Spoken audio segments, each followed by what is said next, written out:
Well, welcome back. This will be part 2 of my conversation with Kamran Pasha that took place over last weekend on Saturday evening, talking about the media fog of Hollywood.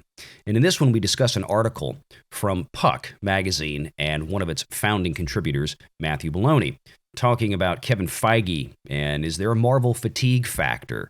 There has been a follow-up piece since then that came out yesterday on Monday, December 13th. We'll be covering that in a future video as well, but do make sure you check out Puck in the meantime. Make sure you check out Kamran on Patreon, and do, of course, make sure you like and subscribe this video and this channel. Make sure you share it out, hit that notification bell, and as always, leave a comment before you leave. It's a big help for us here on YouTube. So without further ado, let's get into it.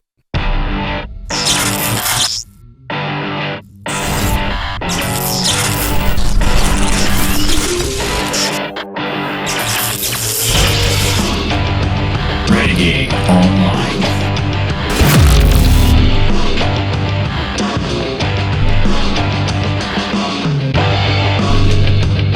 All right, so Kamran, you and I are back for the second part of this. Now, after we've talked about the Lucasfilm and Star Wars stuff, we have a new piece that is also from Matthew Belloni, former editor at The Hollywood Reporter, now on his own page, Puck. And here we are.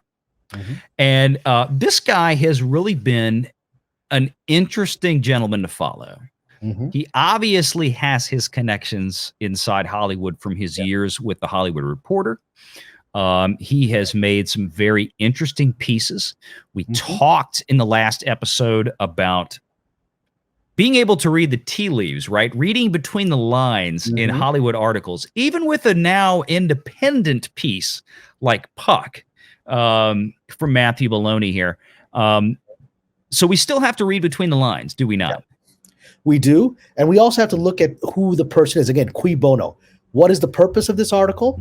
And, you know, we'll talk about who Mr. Belloni is and who he is trying to be and how this article benefits that personal agenda. So let's look at this. This is a new piece from Puck that has just come out as we record this within the last 24 hours. This is Saturday, December 11th, as we're recording this at night. And, you know, we're going to go through this and maybe by the time people see this, now this is called part 1, but maybe by the time we get this out, it might be part 2 might be around. We might be having another conversation. Hopefully so. That'd be great. But Marvel's Miracle Man at a Crossroads, part 1, The Fatigue Factor. All right, look at that. Look at that headline. So we now know what this is. Marvel's Miracle Man. It's not about Marvel as a company. It's about a man who is obviously Kevin Feige, the Miracle Man. And that what guy is the, right there? Right, and what is the word that's put right next? A couple words. At a crossroads, meaning that his future can go this way or his future can go this way. And then the third part of this is fatigue factor. You suddenly have a man whose future is uncertain, who is being linked to the word fatigue. That's a very interesting combination of words right there. If you don't even read the article, you already got a vibe of this. Yep. Is it audience fatigue or is it Feige's fatigue? And the byline underneath it, diminishing returns seems like an inescapable end game, no pun intended with those lines, especially if quality control becomes an issue, which is what we've talked about, and lower box office means fewer mega hits to mine for spinoffs. Has Marvel passed its peak? And boy, oh boy, Kamran, I have said that on this channel now for probably at least 6 months, if not longer. This is something you have said. This is something that you and I have discussed because we have looked at the Marvel fair that has come out this year, and it's like, this does not hold a candle to the Infinity Era, phase 1, 2, and 3 in terms of, oh my gosh, I have to see this. And we just saw this recently with Hawkeye, the massive drop-off, 40+% from Loki. 1.5 million views on its opening weekend compared to 2.5 million views for Loki, which had been trending up since WandaVision. You know, this is a guy that is inside Hollywood. So let's get into this article a little bit. We're going to take a few paragraphs out of this. And you know, and Puck is a subscription site. We're going to link to that in this video. Yes, absolutely. I have subscribed to it because I think this gentleman, Mr. Belloni, is going to be a very interesting person to watch, and I encourage others to join as well. And I would 100% concur with that, Cameron. Absolutely. Go subscribe. Go check Puck out. They have subscriptions available. At least go check out the site. Put it on your favorites because he has, since I have become aware of this gentleman in the last few months, has really had some interesting stuff. And I'm going to share with you, and he shares in this article why this is somebody that you probably should at least keep on your radar. So it's not hard to see that Spider-Man No Way Home is one of the biggest flexes in the history of the movie business. Think about what happened here. A major studio, Sony Pictures, had so badly managed its most valuable piece of IP that in 2015, Sony chairman Tom Rothman agreed to do the unthinkable, share the character. Let another studio produce its Spider-Man movies and allow Spidey to appear in that studio's own movies for free. And not just any studios, Disney's Marvel unit, which had embarrassed Sony and the rest of Hollywood with an unprecedented run of hyper-profitable and flywheel-friendly blockbusters based on lesser comic book characters like Thor and Ant-Man, The Indignity. And it goes on to talk about this, and as I've said, we're going to talk about this in future videos, but right here, talking about the whole corporate side of the Spider-Man issue. We're not going to get deep in that here. Too much of a discussion, but here we go. To give you the point that I've been telling you for weeks, Disney tightened the vice on Rothman's nuts, eventually forcing Sony to give up 25% of the profits to keep Marvel involved on a third movie, No Way Home. Marvel originally wanted a lot more than 25%, and Sony did hold the line on that, but that's for another era. And the phrasing is very unusual because it's not the phrasing you see in the trades. This is a gentleman that's coming from the trades. It is the phrasing that a certain reporter who has been very missed for the last decade, Nikki Fink, and we're going to talk about her, would have used on her version of Deadline. And so it's very interesting, the kind of aggressive phrasing. This is very Barstool Sports kind of stuff. This is punchy. This gentleman is a very good writer, and he's using words very carefully with intended effect. Yep.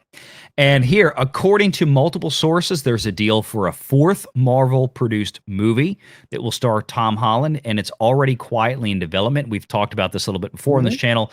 Of course, Amy Pascal, I think in the last couple of weeks, had come out and was tacitly announcing a new trilogy, Spider-Man trilogy with Tom Holland, as a matter of fact.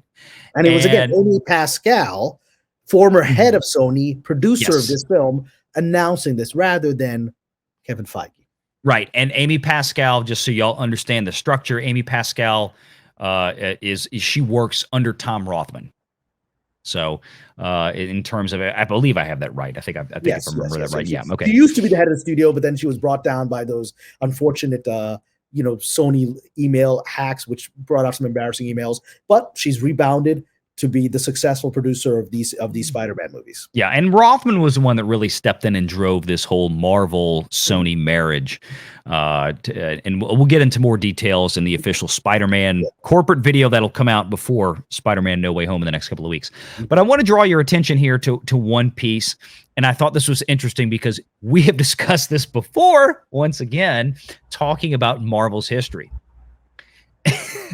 Since wresting control of the unit from Ike Perlmutter in 2015, Feige has established his own culture and ramped up output, which can be 3 to 4 films per year, plus multiple Disney Plus series, which Disney Plus would, of course, be ordering from Feige.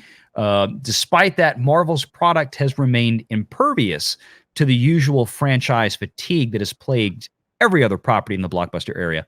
It's relatively unbelievable. Yet, it can't go on forever, can it? The Marvel miracle must end or at least slow down, right?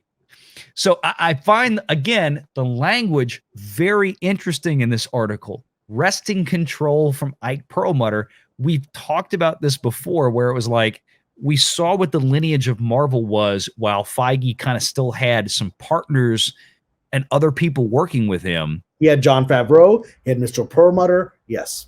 Yep. And then even this article basically says, yeah, he basically ripped it out of Ike's hands and drove him out by, and for those of you that have not seen the previous videos or don't know the history, basically Feige was calling Perlmutter an ist and a phobe, to Disney higher-ups like Bob Iger. And this At a is what time when Matthew, that really was a dangerous threat. yes, And when that was a politically dangerous threat. This is how Feige got control, autonomous control over Marvel by getting rid of Perlmutter back in 2015. And Belloni basically reconfirms this in this article. And how do we know that? Is that boom right here in the next paragraph. And this is where we'll leave it. And Cameron, I'm going to let you go. There is no film comparison for Marvel, but back in 2019, I, Matthew Belloni, asked Alan Horn. Ding, ding, ding, ding, ding. Well, that's it. And this goes to show you the kind of connections that Matthew Belloni has. Now, just to back up real quick for everybody who does not know, Alan Horn is retiring at the end of this year from a very storied and long career at the Walt Disney Company. He has been the chairman of the Walt Disney Studio Organization, which oversees, up until he himself at this point, Pixar, Walt Disney Animation, Lucasfilm, now Fox Studios, so on and so forth. That job, as you've heard the name before, we have discussed, is now going solely in the hands of Alan Bergman, who is the person who is now Kathleen Kennedy's boss, the person who is now Kevin Feige's boss, the boss of Pixar, the boss of Fox Studios, Fox Searchlight. Also the person who announced the settlement with Scarlett Johansson. Yes, he was. It was not Mr. Horn, and it was not Mr. Feige. It was done with such wonderful graciousness, welcoming her back into the fold, but it was done by Mr. Bergman. Yes, it was. Yes, Mr. Bergman is the boss of every Disney studio production outfit that exists.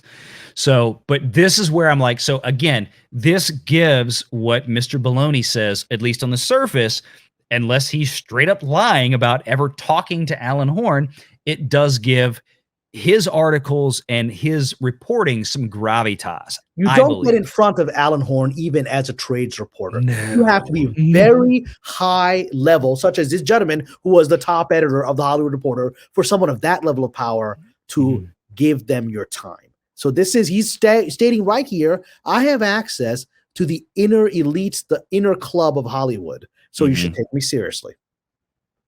Yes. And the article continues on from there. And again, I encourage everybody to go check out Puck if you really want to follow what Kamran and I enjoy discussing. But I'm going to skip down to the end here and talking about basically the superhero fatigue and what's going on. And this last paragraph is where we really want to kind of get into the discussion. Yeah. But diminishing returns, according to Mr. Belloni here at Puck, seems like an inescapable end game for Marvel, especially if quality control becomes an issue. And lower box office means there are fewer mega hits to mine for the spinoffs and merchandising. I'm adding that part. I, Matthew Belloni, I am not suggesting that Marvel is in trouble. Far from it. I agree. But if I were betting Marvel as a stock, I'd wonder if it hasn't hit its peak. That is exactly what we've been talking about. And I love, again, the very specific phrasing, because Mr. Belloni has a style where he asks you questions to make you come to his conclusion.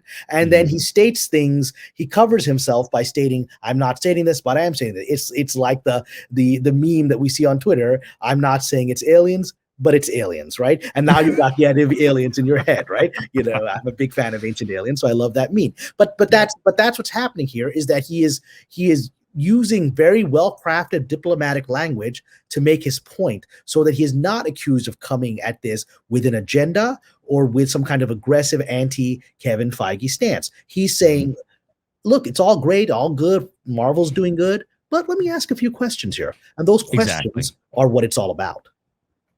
Yeah, and he is in a position, obviously, Cameron, that he can speculate even more intelligently in terms of the facts than we can. And so we have articles like this. This is what we do here, is to look at stuff like this and then kind of try to read between the lines and figure out what is going on. And this is something that, again, I've been very curious with. We have not seen, and this is from a factual perspective. This part is not speculation. We have seen from a factual perspective that this year alone, that the Walt Disney Company, Disney Plus in particular, has not had the kind of growth acceleration that analysts expected.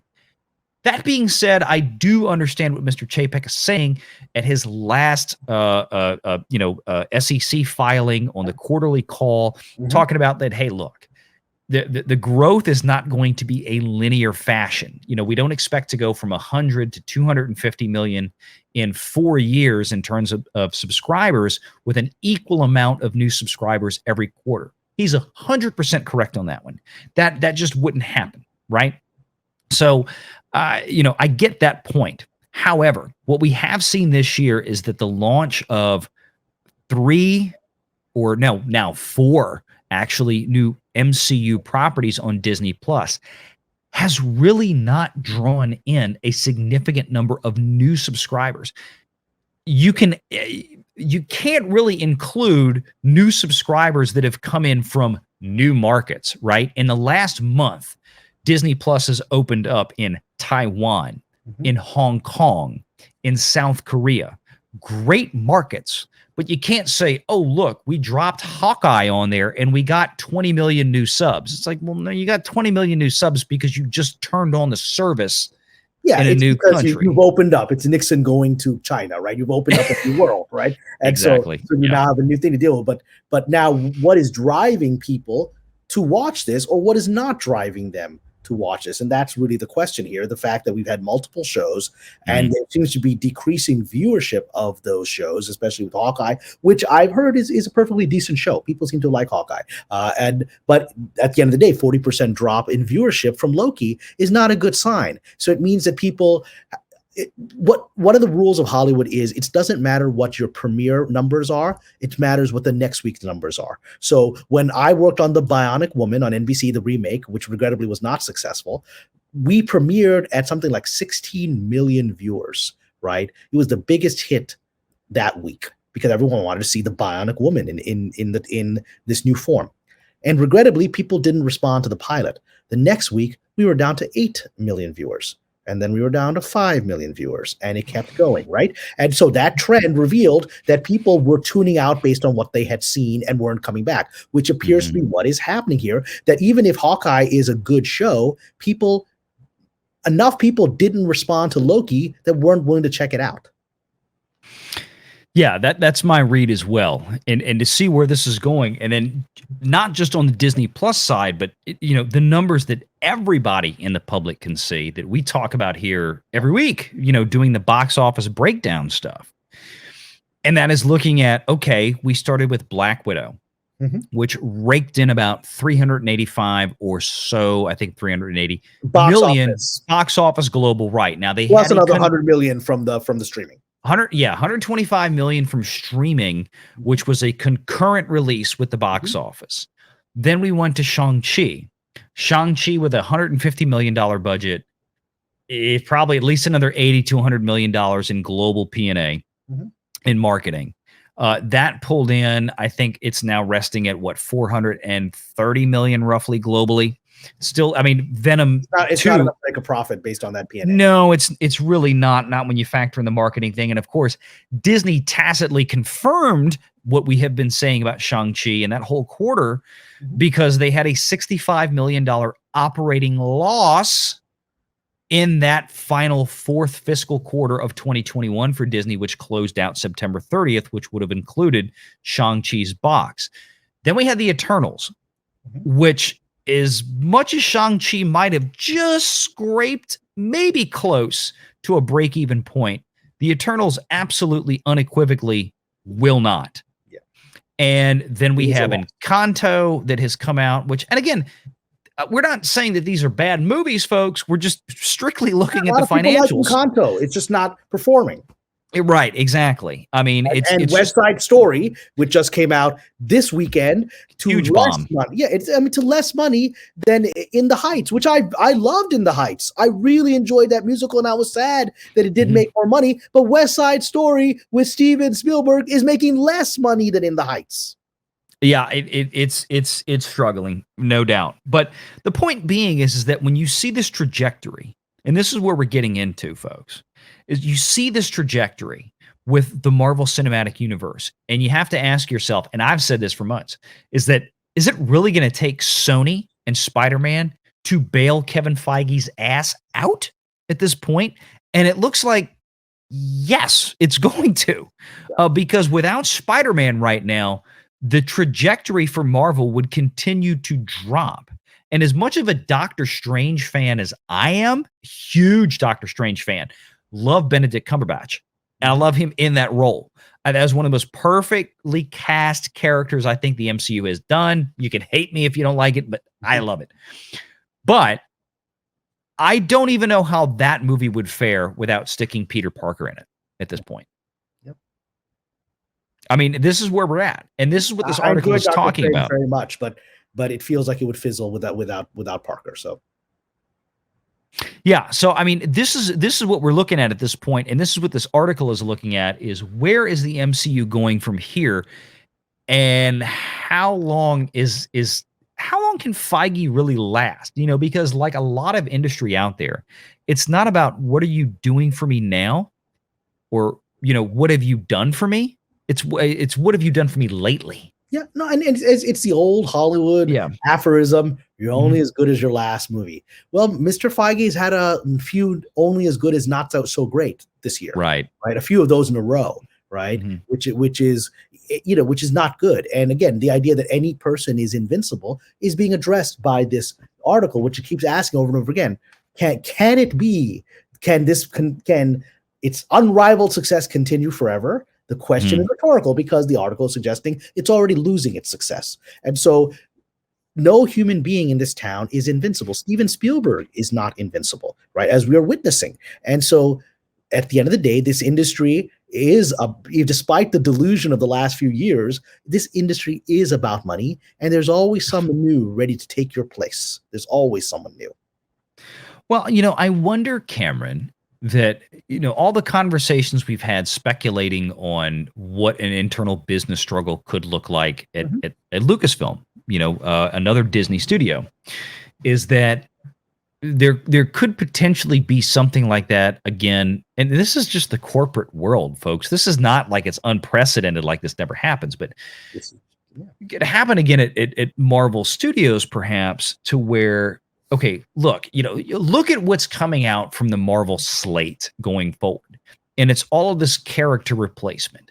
And whether you think it's because, well, Hollywood wants to jam, you know, gender swapping or race swapping or whatever you want to call it in our faces and change this character out, I happen to believe personally that a lot of it has to do with these lawsuits that they're facing down with the estates of people like Jack Kirby, Steve Ditko, Stan Lee, obviously. They want to change these characters so radically that they can assuage any future legal action as best they can. Which is how lawyers think, and you have to factor that in. Exactly. At the same time, you know, a creative has to factor in, okay, we can do that to protect ourselves from legal liability or having to share the revenues of these characters, but will the replacement characters actually replace the lost revenue, right? And so, and that's the judgment that has to be made in this scenario. Now, I'm not convinced that the judgments that have been made so far have worked. And I would agree. And I've said this to a few people before, some other YouTubers and friends alike, that look, folks, Disney in particular, you can have a piece of something or a big piece of something, or you can have all of nothing. You take your pick. Which is how Tom Rothman approached Spider-Man. Exactly. We can't crack this character. We haven't cracked it in a few years. Let's take a good chunk, 75% of winning strategy. Sounds good to me. Exactly. And that's why I give Tom Rothman vastly more credit for the Spider-Man thing than I do Feige, because Rothman was the one that had to approve this. He was the one that had to come up with the idea, because Sony doesn't have to give Spider-Man away to anyone. Yeah. They have Spider-Man forever and ever as long as they keep making movies every so many years. And again, we'll get into that in another video, but I look back at this with this Marvel with Phase 4 coming up, and there's a heavy, dark, nasty rain cloud hanging over Kevin Feige's head right now For whether y'all want to believe it out there or not, this is about money. At the end of the day, these studios have to make money.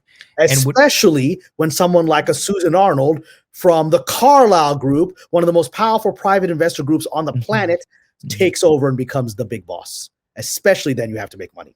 Yeah, and the funny thing is that Spider-Man No Way Home could potentially generate enough money at the box office, even with Disney's minority 25% stake in the equity of this film. Meaning that for folks out there, let's say Spider-Man No Way Home makes $1 billion globally at the box office. And let's say on average, Sony distribution, Sony Pictures is going to take home about 500 million of that, a roughly 50%, depending on the breakdown of domestic versus foreign. Disney effectively is going to get about 125 million of that profit with their equity stake. So Sony could maybe make up a big chunk of the losses they've suffered from the actual MCU properties with Spider-Man. It's possible. Yeah, but I'm sorry. Did you mean did Sony or Disney? Disney would make up its MCU. Disney would make up a lot of the losses they've suffered with the Sony profits. I'm sorry. Yes, but that anyone who is a financial expert as you are, and as someone like a Miss Susan Arnold is, knows that is a strategy of winning the lottery. That's not a bankable long-term strategy. Correct. You can't. Yes, you won the lottery, and you can't keep hoping that lottery win is going to happen every year to cover your hole.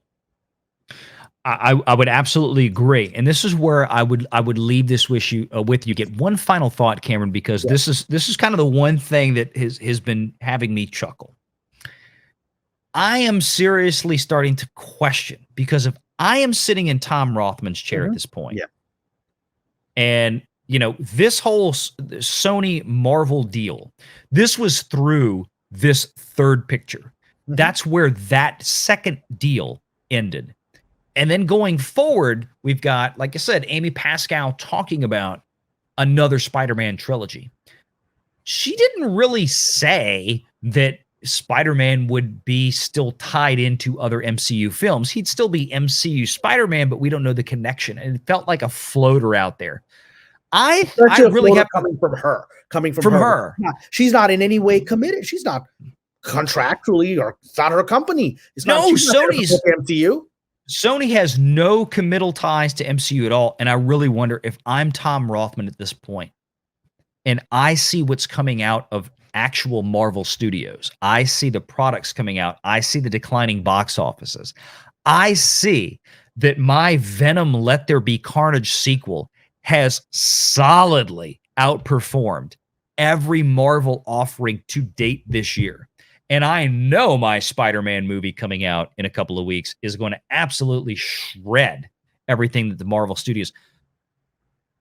I feel like I'm in a much, much better negotiating position for the next contract.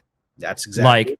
And I mean, Sony's biggest thing is, I know they've wanted to get off of having to pay licensing rights to do merchandising. And that's something they have tried to put in the contracts. And again, we'll talk about that in another video. But, if I'm Tom Rothman right now, I'm kind of grinning ear to ear, because I have, for the first time in years with Disney, I have the upper hand. The interesting thing is, I'm going to use an analogy from history, and partly from my own history, Islamic history. The pivotal event of the Middle East, when the rise of Islam happened in the 7th century, it happened in between two massive empires, the Byzantine Empire and the Persian Empire, that had been war with each other for a century and had exhausted each other. These are 1,000-year-old empires, and right between them is this desert waste where no one's paid attention to for several thousand years. And suddenly out of there comes this small organized band of people that come in and take advantage of the fact of these two weak empires and conquer the entire Middle East within 3 years, right? Knock down the Byzantine Empire, knock down Iran, take over everything, and are in North Africa within 50 years, have taken over half the known region of the world within 50 years. So the reason I use that analogy is Sony is positioned to be like that, because Sony is the only one of these major companies, film companies, that is not burdened with trying to make a streaming service work. They're not burdened with the streaming wars of the empires. They're sitting back watching these empires destroy each other. Disney versus HBO Max versus all of this versus Netflix, and they're going, well, my Ghostbusters is going to make a tidy profit on a small budget, right? And they're going to license Ghostbusters out for $100 million to a streaming service. Absolutely, it's going to be the toys that are going to make Ghostbusters more money. Oh my God! Yeah, my nephews and niece are already planning to get their Ghostbusters costumes for next year's Halloween, right? And to get their proton packs. They're demanding it from my sister. So Rothman is sitting there like a 7th century Arab going, I can take these guys out. They don't even see it coming, right? They don't even see it coming because they've exhausted each other. And part of this, and that brings us to the title of this article, fatigue. It's not just fatigue with that Marvel is facing fatigue, that maybe Mr. Feige is facing fatigue. Disney is fatigued by the internal wars of the last decade with Lucasfilm and everything else, with Marvel recently. It is fatigued by its efforts to make Disney Plus work, which has been sabotaged by things like Ms. Carano being fired and things like that. All of these things, it's been in an internal war. We've talked about the Disney Civil War for quite some time now, and that's what was happening between Byzantium and ancient Persia. And so now you've got new kids on the block going, we can take advantage of this. So Mr. Feige represents the glorious Byzantine king, emperor, who, resting on the laurels of 1,000 years of accomplishments, is about to get sideswiped by something he doesn't see coming. I think there's a lot of merit to that. And again, folks, speculation. Yes. Don't jump over the edge. But again, cards in front of us. We're looking at the cards, and this is what it looks like right now. That's exactly it. We're looking at the cards, and we're trying to come up with some potential here based on, a little bit of inside Hollywood knowledge, a little bit of financial and business knowledge. For, Cameron's been at his thing for 20 something years. I've been at mine for 20 something years. I want to try to look at this and again, offer the audience something they're not getting anywhere else. And I think that's what Kamran and I are doing here. And, the audience largely seems to love it, Kamran. So, I want to keep doing this because these conversations are fun. Yeah. And I think that we're talking about things in a way that's not really talked about in a lot of other places. And we're looking beneath the surface. We did an earlier part 1 of this video where we looked at, we got to look beneath the surface. And, here, Mr. Belloni is someone that comes from the Hollywood Reporter, who is coming essentially out of the bowels of the beast and doing his own thing. So he is doing in his own way something of what we're doing, which is revealing how things work, revealing how the omelet is made. Right. And he's showing us inside the kitchen. And we've been talking about what the kitchen looks like to people who have never been inside that kitchen and would be quite startled that it's run that way because it seems counterintuitive. Right. And so that's the delight of our conversations, Valiant, is that we're exploring possibilities based on the information that is available today. And I think, to our credit, so far, we seem to have a decent track record of predicting how things are going to play out, because there's only so much these cards can be shuffled to do. Unless a magical new ace card appears that changes the deck, there's stuff in front of us, and there's only so many ways it can be played. Yeah, no, I agree with you. And sometimes, the hand doesn't wind up being played like you think it will. Yeah. And then sometimes there's a card on the table you don't even know about. And, people who play poker, you know what I'm talking about when that river turns. But the point is that, we take the information that's in front of us. We do the best we can with it and offer some different thoughts, because I don't want to come on here and I don't just want to regurgitate the same stuff that everybody else is talking about. Now, and it's dangerous because, exactly. As we stated in the earlier part of this video, is that everyone has an agenda as to why they're presenting information out there. So we're looking at, why did that person put that card on the table? Those are the questions we're asking. Cui bono, who's benefiting from those cards in that particular sequence? Those are the questions we're asking. They're not obvious, because if you just want to look at the cards like, oh, looks like you got a winning hand right there, I think it's over. Well, but we're looking at what's in front of us here and what the likely hand is going to be played by the other person. Yeah, what else is in the deck that's still on the table that nobody's turned yet? That's what I want to look at. I want to know what's on the deck that's still facing down on the felt.